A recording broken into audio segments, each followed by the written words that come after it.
आप लोग कॉपी कर लें प्लीज सब।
अच्छा, मुझे जो है वो आज की क्लास के अंदर आप जरा लिखना रोक दें।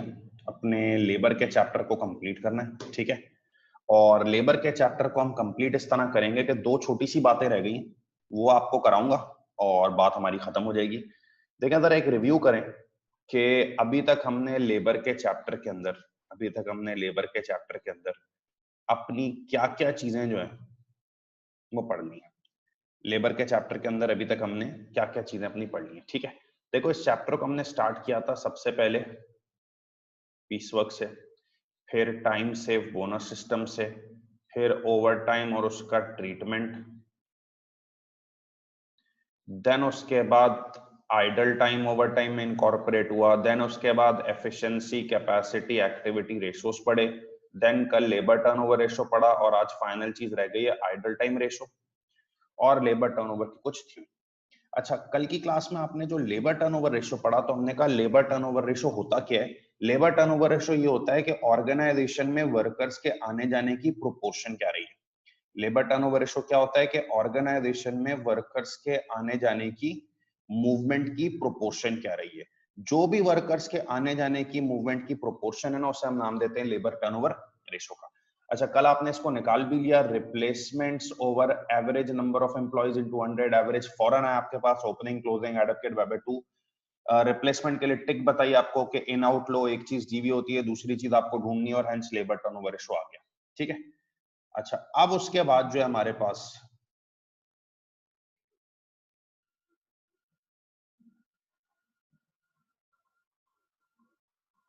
नेक्स्ट इशू है थ्योरी का।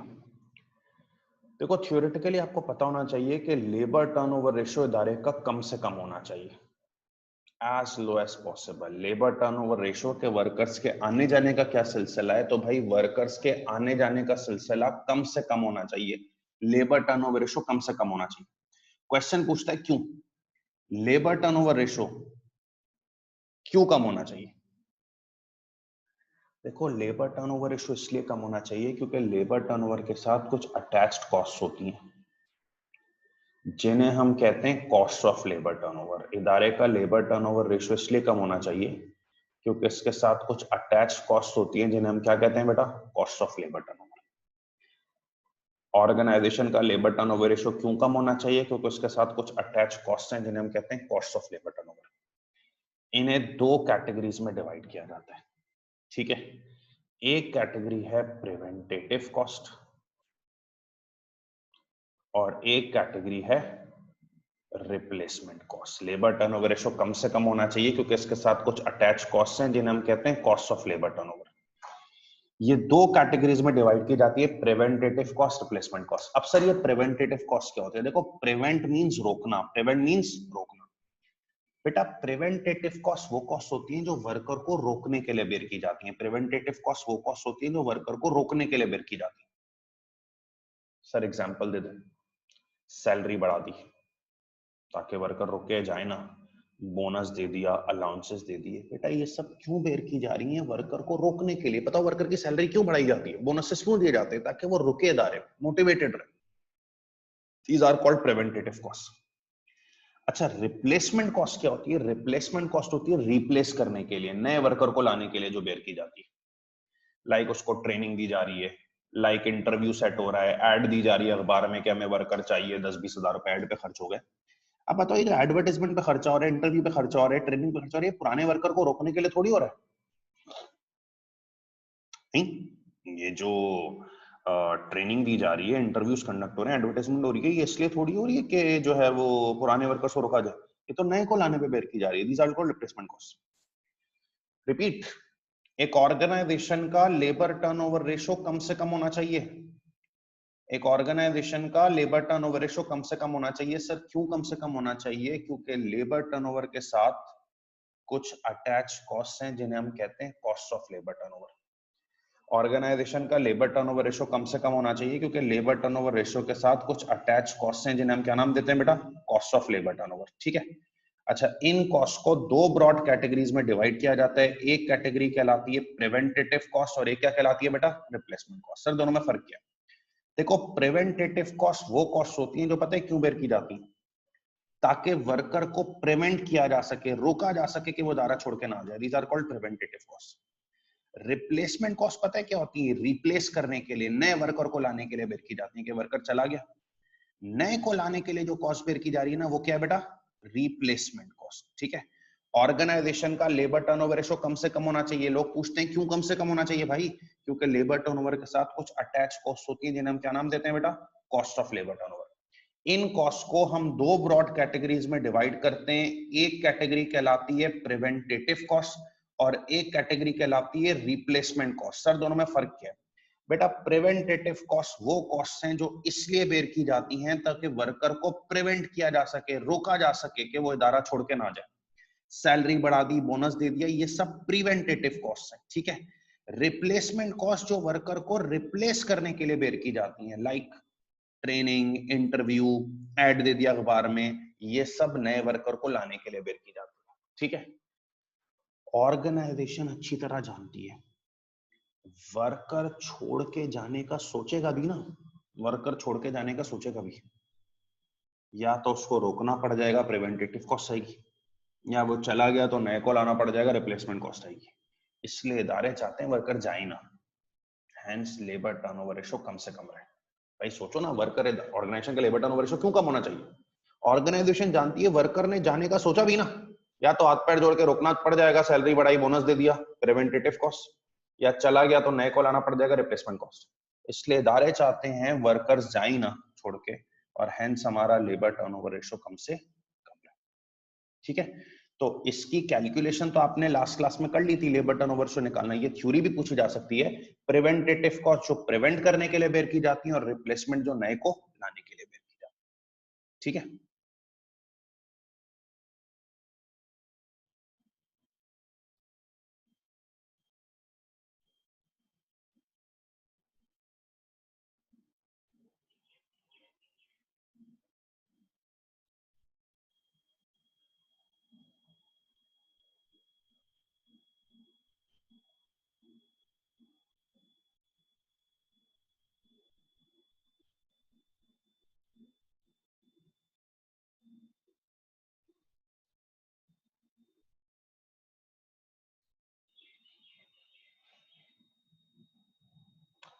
अच्छा, अब इसके बाद आखिरी बात ये, आपको एक आखिरी रेशो निकालने को पेपर में कहा जा सकता है, which is called idol time ratio. इसकी कैलकुलेशन अभी सवालात में देखेंगे। आइडल टाइम रेशो सिंपली ये है कितने आवर्स आइडल रहे, फारिग रहे, as a proportion of total hours. Idle time ratio क्या है बेटा? कितने आवर्स आइडल रहे कंपनी में as a proportion of total hours. Total hours के मुकाबले में कितने आवर्स आइडल रहे, ये आइडल टाइम रेशो है। ठीक है। इसको कैलकुलेट अगर करना हो ना, तो न्यूमरेटर में आइडल आवर्स ले लो, जितने आवर्स फारिग हैं। ठीक है। और डिनोमिनेटर में क्या ले लो? टोटल आवर्स, जितने आवर्स फारिग हैं आइडल आवर्स। डिनोमिनेटर में ले लो टोटल आवर्स इनटू 100, आपके पास आइडल टाइम रेशो आ जाएगा। ठीक है जी। तो आप लोगों को अब एक हैंडआउट रिसीव हो रहा है, वो आपने करना है नेक्स्ट हाफ एन आवर में। उसमें पूरा लेबर कवर्ड है, आंसर डिस्कस करके फिर हमारा लेबर का टॉपिक और क्लास दोनों खत्म हो। ठीक है। हैंडआउट भेज रहा हूँ मैं आपको ग्रुप पे, वो जरा देख लीजिए।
नहीं, टीवी तो आप नहीं देख सकते। टीवी नहीं देख सकते आप? टीवी नहीं देख सकते आप? मेरे 15 मिनट्स रह गए, मैं कमरे में आ रहा हूँ आपके एक्टिविटीज रूम में, चले ऊपर जाएं। आप बैठे बैठे हैं आप? आपको अगर अकेले ढूंढने, आप अकेले ढूंढ। अरे मैं खेलूंगा जब मैंने आपसे कह दिया। आप क्या, आपका क्या पापा आपसे झूठ बोलते हैं क्या? आपकी कितनी क्लासेस रहेंगी आज? कितनी क्लासेस? इसके बाद एक और, लेकिन उसमें मैं आपके साथ खेल लूंगा, उसमें मैं टेस्ट ले लूंगा। मतलब बताता हूँ, अब पढ़ा लूँ थोड़ा सा। एक क्लास अभी खत्म कर रहे हैं हम बाबा, और दूसरी क्लास शाम में लेंगे या दोपहर में? थोड़ी देर बाद लूंगा। थोड़ी देर खेलेंगे, ज्यादा खेलेंगे, फिर जब दूसरी क्लास खत्म में फिर और खेलेंगे। ओके, पहले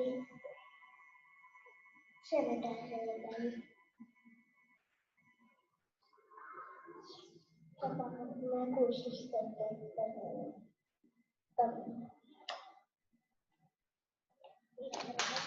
और मैं कोशिश करूँगा।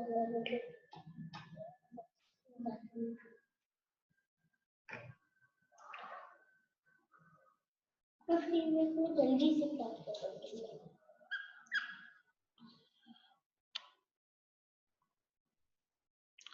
चलें जी, अब मैं इसके आंसर्स डिस्कस करने जा रहा हूं आपके साथ, ठीक है?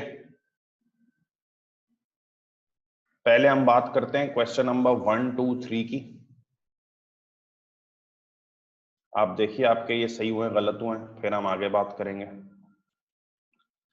अच्छा, 1 में right trend budgets to make 25,000 units in 4 hours each during budgeted period of 1 lakh, actual output 27,000 units, 1 lakh 20,000 hours लगे। एफिशिएंसी, कैपेसिटी, एक्टिविटी रेशो, तीन चीजें चाहिए, standard hours, actual hours, budgeted hours. Budgeted hours budget से उठा लो, कितने भाई? 100,000। एक्चुअल आवर्स एक्चुअल से उठा लो, कितने भाई? 1,20,000। स्टैंडर्ड आवर्स के लिए बजटेड आवर्स पर यूनिट कितने भाई? 4 इंटू एक्चुअल यूनिट 27,000।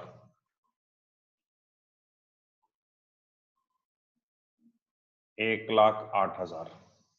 अब आपके एफिशिएंसी, कैपेसिटी, एक्टिविटी रेशोज आ जाएंगे, जिसमें efficiency ratio standard over actual, capacity ratio ये बनता है 90%, capacity ratio actual over budgeted 120%, और एक्टिविटी रेशो के लिए एफिशिएंसी इनटू कैपेसिटी अपॉन 100 108%। 90, 120, 108 इसका आंसर है। कोई सवाल है भाई? आप पूछ लें क्वेश्चन नंबर 1 में।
अच्छा भाई, तो क्वेश्चन नंबर 1 के बाद जब आप क्वेश्चन नंबर 2 पे आते हैं,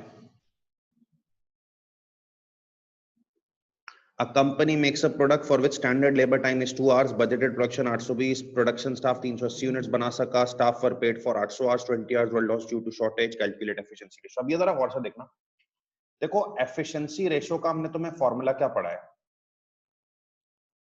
standard hours allowed for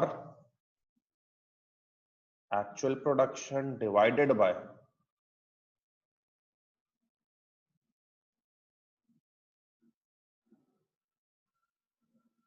actual hours worked into 100।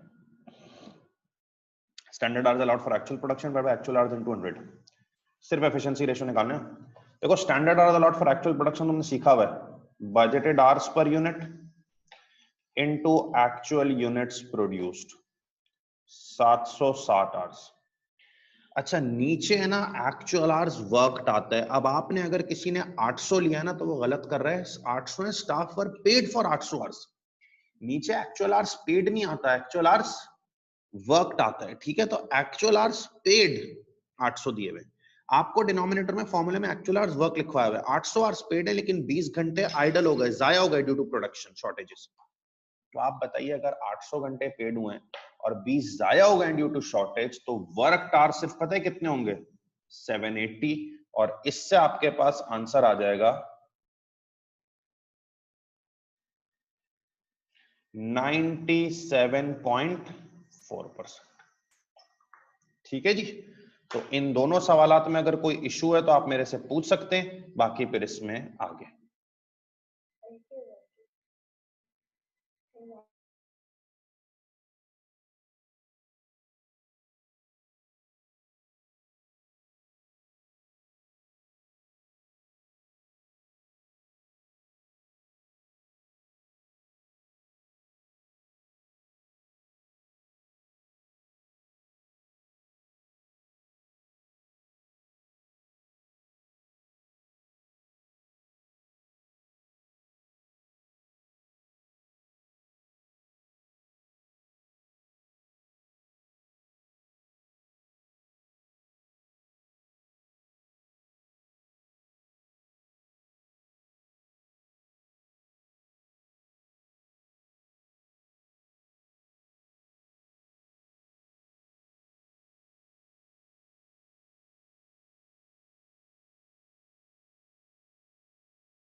अच्छा, नंबर 3 जो सवाल है ना, उसमें भी आपको एफिशिएंसी रेशो ही निकालना है,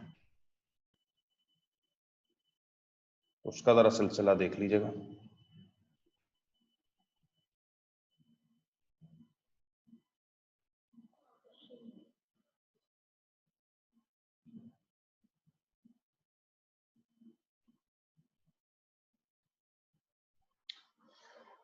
अच्छा, इसमें अब ये है कि आपके पास जो नेक्स्ट तीसरा सवाल है ना,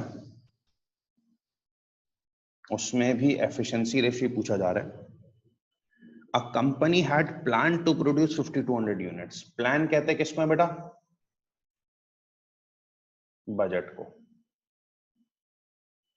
कंपनी ने प्लान किया, बजट किया 5200 यूनिट्स बनाने का, and has allowed a total standard time for this of 325 hours, और इसके लिए उन्होंने आवर्स रखे हैं 325। A company had plan to produce, plan कहते हैं बजट को, 5200 यूनिट्स बनाने का, and has allowed a total standard time for this of 325 hours, इसके लिए आवर्स रखे हैं 325। Actual output of 5616 units, actually 5616 units था, which was actually achieved in 357 hours, इसमें आवर्स लगे 357। ठीक है, आपसे कह रहा है कि आप जरा एफिशिएंसी रेशो निकालिए, वही standard hours a lot for actual production divided by actual hours into 100। बेटा एक्चुअल आवर्स एक्चुअल से उठा लो 357, एक्चुअल आवर्स एक्चुअल से उठा लो 357। ठीक है, standard hours a lot for actual production के लिए आपको मालूम है आपको बजटेड आवर्स पर यूनिट लेने into actual units produced. Budgeted hours per unit budget से निकलेंगे, बजट में चले जाओ 325 आवर्स 5200 यूनिट्स, तो बजटेड आवर्स पर यूनिट है 0.0625 आवर्स पर यूनिट, आवर्स ऊपर यूनिट्स नीचे।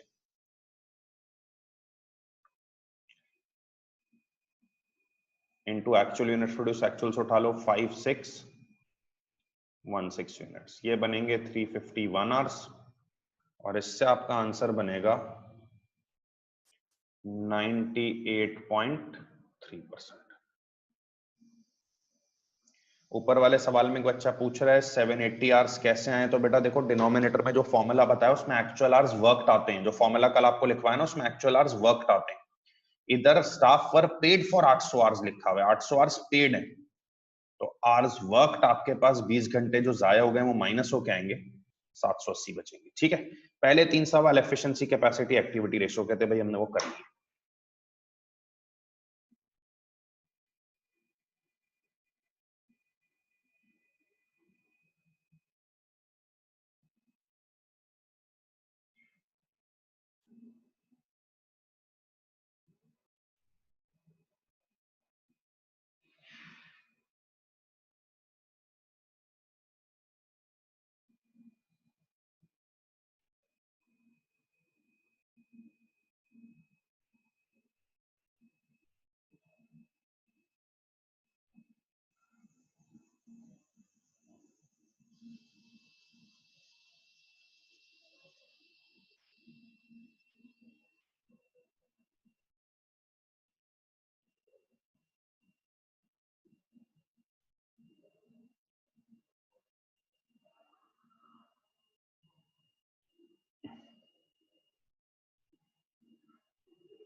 कोई क्वेश्चन है बेटा तीनों में, प्लीज पूछ लीजिएगा।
एज एक्सपेक्टेड, जो हमेशा मैं जिससे पढ़ाता हूँ ना हर बैच में, तो हर बार ये सवाल आता है कि क्वेश्चन नंबर 3 में स्टैंडर्ड टाइम तो दिया हुआ था, तो आपने निकाला क्यों? देखो क्वेश्चन नंबर 3 में जिन लोगों को मसला ना, उसकी पहली लाइन गौर से सुने। A company had plan to produce 5200 units. Plan कहते हैं बजट को। बेटा बजट बनाया 5200 यूनिट्स का, बजट बनाया 5200 यूनिट्स का, and has allowed a total standard time for this of 325 hours, और इसके लिए hours 325 थे। A company had planned to produce 5200 units and has allowed a total standard time for this of 325 hours। बेटा ये standard time इनके लिए 5200 units के लिए, आपको ऊपर चाहिए होता है standard hours allowed for actual production. ये तो standard time allowed for this 5200 units है बजटेड प्रोडक्शन के लिए, हमें तो standard time allowed for actual production चाहिए। तो आप अपने फॉर्मूले से ही हमेशा निकालोगे budgeted hours per unit into actual unit produce. देखो उससे 351 आ रहा है।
जो फोर्थ मेरे ख्याल में बड़ा आसान सवाल था, और फिर भी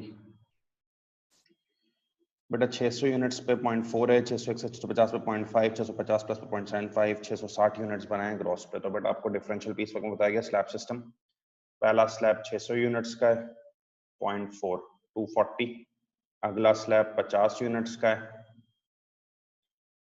0.5 25, और 650 प्लस पे आपने 10 बनाए 0.75, एडअप कर लें 272.5। ठीक है।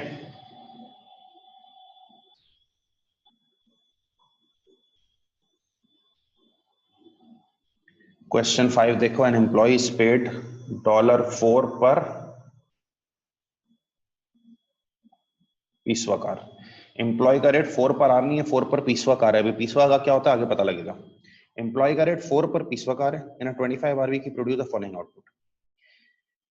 बेटा 3 यूनिट्स ए के बनाए और piecework time allowed per unit 2.5 hours थे, और बी के 5 यूनिट्स बनाए, piecework time allowed per unit 8 hours थे। एम्प्लॉइज पे निकालना। यार अब एक छोटी सी बात, इसने 3 यूनिट्स बनाए हैं ए के, और पीसवर्क टाइम अलाउड हर यूनिट के लिए 2.5 घंटे था, तो पीसवर्क आवर्स हो जाएंगे 7.5। जरा मेरी बात गौर से सुनते रहना। 3 यूनिट्स ए के बनाए, piecework time allowed per unit 2.5 घंटे था, तो 2.5 घंटे पीसवर्क टाइम अलाउड पर यूनिट था। 3 यूनिट्स के लिए 7.5 पीसवर्क आवर्स हो गए। और बी में देखो आपने 5 यूनिट्स बनाए, piecework time allowed per unit है 8 आवर्स, इसमें पीसवर्क आवर्स हो जाएंगे 40। टोटल पीसवर्क आवर्स बने 47.5। ठीक है। ए के 3 यूनिट्स बनाए, पीसवर्क टाइम अलाउड हर यूनिट के लिए 2.5 घंटे, टोटल पीसवर्क आवर्स बने 4.5। फिर पीसवर्क टाइम अलाउड पर यूनिट 8 घंटे, बी के लिए 5 यूनिट्स बनाए, पीसवर्क आवर्स हो गए 40, टोटल बने 47.5 पीसवर्क आवर्स। ठीक है। अब मुझे बताओ, अगर रेट होता मिसाल के तौर पे 4 पर यूनिट, तो मैं यूनिट से मल्टीप्लाई करता। 4 पर यूनिट होता ना, कितने यूनिट्स बनाए, 8 यूनिट्स बनाए, मिला के मैं मल्टीप्लाई करके आंसर निकालता। बेटा रेट होता 4 पर आर, तो मैं आर से मल्टीप्लाई करता। सवाल की पहली लाइन में लिखा हुआ है 25 आर से। बेटा 4 पर पीसवा कार है, तो मैं मल्टीप्लाई करूंगा पीसवा कार से 47.5 पीसवा कार से, पे बन गई 190। तो ये आपने ख्याल रखना है कि अगर रेट 4 पर आर है तो सिर्फ आर से मल्टीप्लाई होगा, 4 पर यूनिट है तो यूनिट से मल्टीप्लाई होगा। बेटा 4 पर पीसवा कार है तो आप पीसवा कार से मल्टीप्लाई करो, आंसर बना 190। ये 5 सवाल आज सॉल्व हो चुके हैं, इनमें कोई क्वेश्चन है आप पूछ लें।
चलें जी आगे बढ़ते हैं फिर।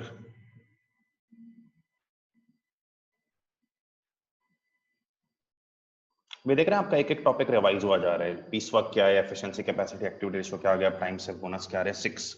वही नॉर्मल वर्किंग डे 8 आवर्स है, रेट ऑफ पे 6 पर आ रहा है, standard time allowed to produce per unit 120 second यानी कि 2 मिनट है, और बोनस पेबल है 75% of time saved at basic rate, और लेबर कॉस्ट जब 340 यूनिट्स बना है। आपको पता है टाइम सेव बोनस सिस्टम में ग्रॉस पे दो चीजों का मिक्सचर होती है, याद है, बेसिक पे bonus. Time save bonus system में ग्रॉस पे दो चीजों का मिक्सचर होती है, बेसिक पे और बोनस। ठीक है, बेसिक पे सबसे पहले देखो 8 घंटे काम कर रहा है 6 पर आवर, कुछ भी करे 48 तो लेगा ही लेगा। बोनस की शर्त होती है टाइम सेव्ड होना चाहिए, time allowed minus time taken. ये बताओ एक यूनिट के लिए कितना टाइम अलाउड है, 2 मिनट। 340 यूनिट्स बनाए हैं, 680 मिनट्स।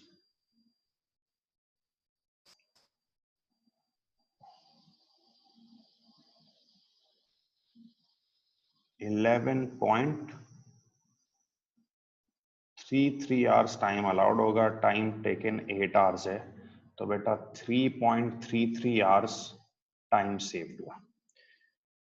क्या इस पूरे टाइम शिफ्ट बोनस मिल रहा है? नहीं, इसके सिर्फ 75% पे बोनस मिल रहा है। तो कितने आवर्स बोनस के लिए क्वालिफाई कर रहे हैं? 2.5 आवर्स, और बोनस मिल रहा है बेसिक रेट 6 पर आवर पे। 15 रुपए बोनस बना और आपकी ग्रॉस पे बन गई 63।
सेवन पे आ जाए।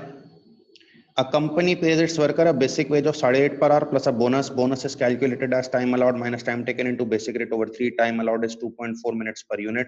A worker produced 1065 units in a 37.5 a week. Calculate gross पे। क्या ये भी बोनस का सवाल है? ग्रॉस पे दो चीजों से मिलेगी, बेसिक पे, बोनस। बेटा बेसिक पे सबसे पहले देखो 8.5 पर आ रहा है और उसने 37.5 घंटे काम किया।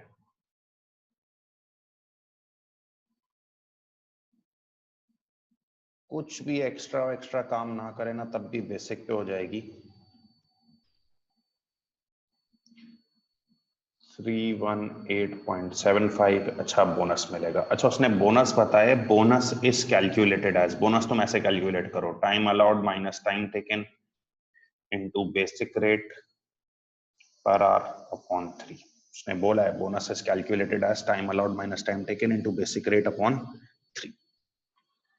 अब तुम जानते हो टाइम टेकन है 37.5 आवर्स, तुम जानते हो बेसिक रेट है 8.5 पर आवर, तुम जानते हो ओवर 3। बस टाइम अलाउड निकाल लो। कितनी बार निकाल चुके हो भाई ये टाइम अलाउड? हर यूनिट के लिए 2.4 मिनट्स अलाउड है। कितने यूनिट्स बनाए भाई?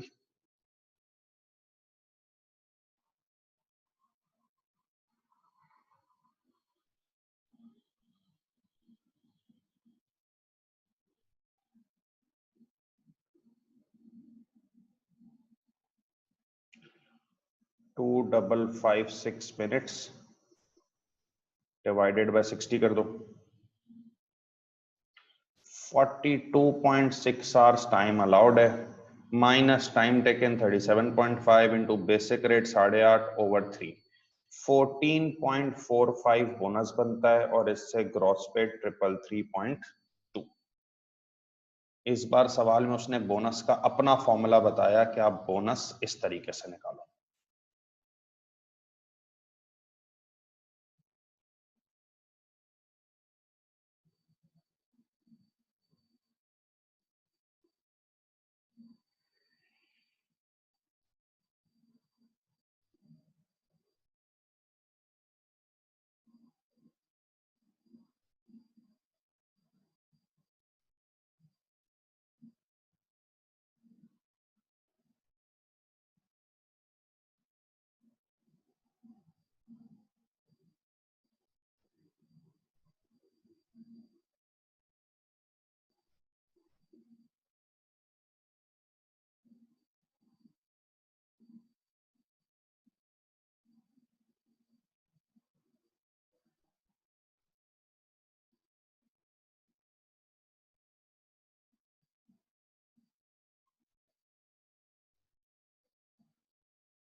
क्वेश्चन नंबर 7 में बोनस का सिस्टम है, तो बेसिक पे और बोनस मिलेगा। बेसिक पे 8.5 पर आवर, 37.5 घंटे की बेसिक पे हो गई।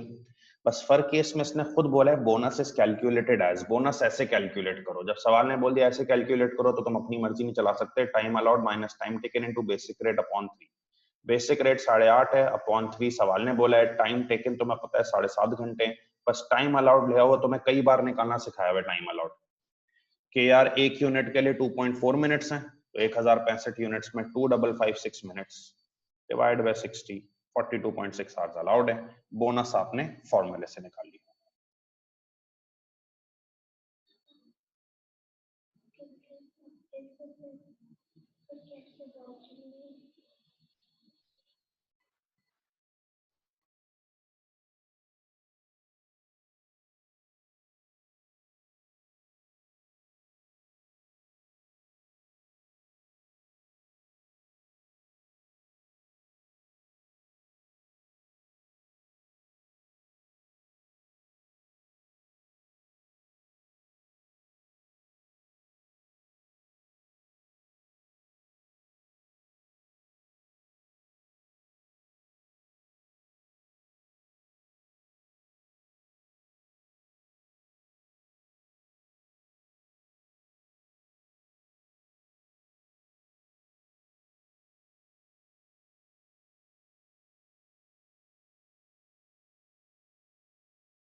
अच्छा 8th ये भाई, W Limited operates a bonus scheme based on time saved against a predetermined allowance time for actual output.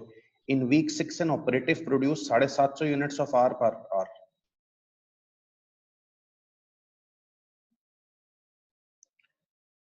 अच्छा इस क्वेश्चन में ना एक टाइपिंग मिस्टेक है, इसको जरा सही कर लें।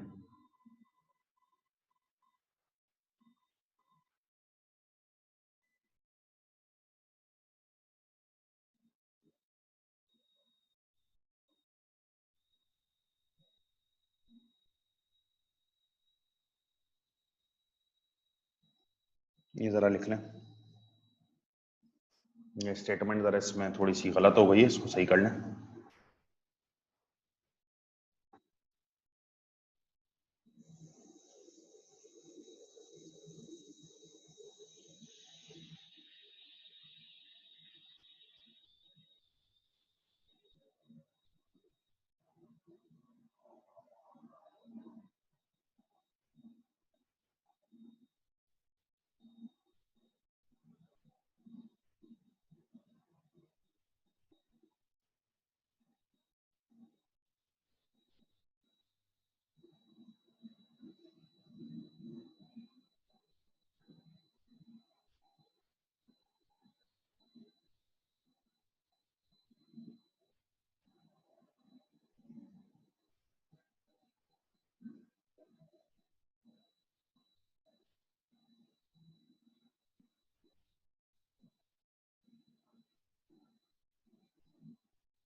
और पाकिस्तानियों के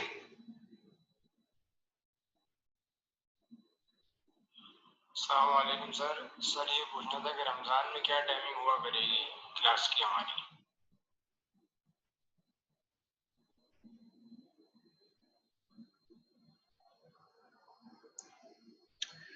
अच्छा अब ये है भाई कि हमने 7 सवाल तो डिस्कस कर लिए, 8वें में ये एरर थे, ये मैंने सही करवा दिया, इसको आप देख लो। अब 8, 9, 10, 11, 12, 13 ठीक है, ये तुम खुद कर लो भाई, सही है। नेक्स्ट क्लास के स्टार्ट में बस इसके हम सॉल्यूशंस करके फिर नया चैप्टर स्टार्ट करेंगे अपना, सही है भाई। नेक्स्ट क्लास में मिलते हैं, ठीक है।